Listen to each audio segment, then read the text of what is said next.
Hi guys, today I'm going to be doing DIY Valentine's Day pics of my daughter.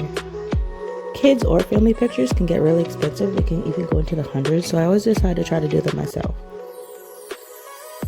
Another nice thing is that you can set it up any way you want and take as much time as you like without being charged by the hour. So I positioned my daughter on my bed so she'd be as comfortable as possible. I did elevate her on a pillow as well as put the backdrop under and above her. The backdrop I got from the dollar store, as well as these hearts.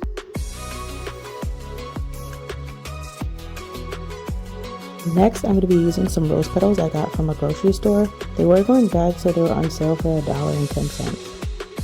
A tutu I got from the Goodwill for $2.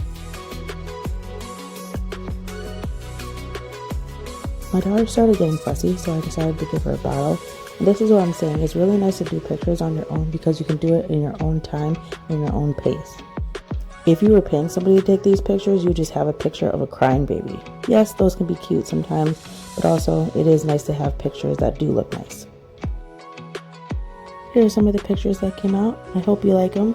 As I said, this was an easy way to take DIY cost-effective pictures that you are happy with and your baby is happy with as well. Well, hope you like my video, like, subscribe, and see you in my next DIY.